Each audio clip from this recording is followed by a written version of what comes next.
Hey y'all, good morning. It's Reverend Will here from First Christian Church in Fulton, Missouri.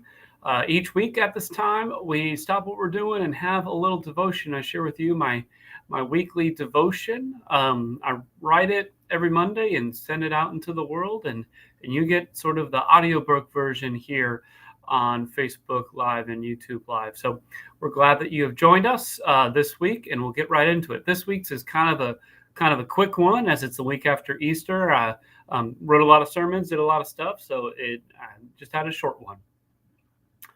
And it centers around sort of like this time after Easter, because I think the magnitude of what just happened is often lost, or we just blow by it. Life is so fast, we just move from one thing to the next one, and Easter becomes another event on the schedule. It comes and it goes, and life returns to some sort of monotonous grind.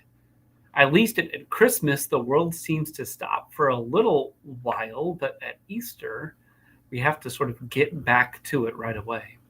And sure, the pictures were great. The egg hunts were hilarious. Dinner was even delicious, but the commemoration of Jesus' resurrection is over, even though the church season lasts until Pentecost, or for 50 days.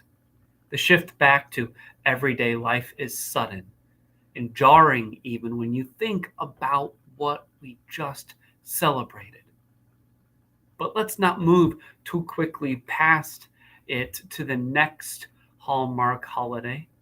God raised Jesus from the dead.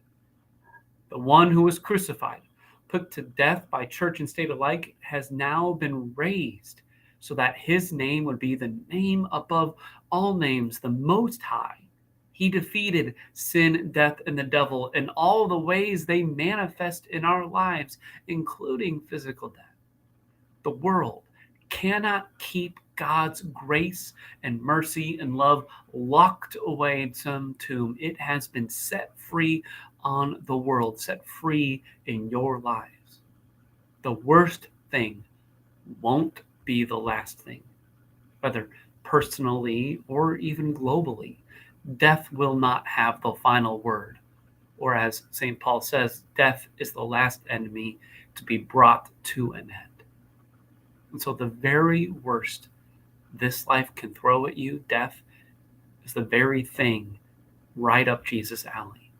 The very worst thing you can do, die, is all Jesus needs from us, because he is our resurrection, he is our life. What God did for him, God will do for us too. So as the world churns and quickly moves on to whatever is next, maybe today pause a moment or two and dwell in the goodness that is the resurrection. It changes life here and now, so that we can be Jesus was the sacrifice that forgives sin, and he was raised for our justification, so that we now might be a living sacrifice, serving those people in the world that need it. Maybe we can dwell that we can confidently be this living sacrifice, because we know that anything that happens that isn't good isn't the end, because Christ has died, Christ has risen, and Christ will come again. And that's too good of news to just let blow by us.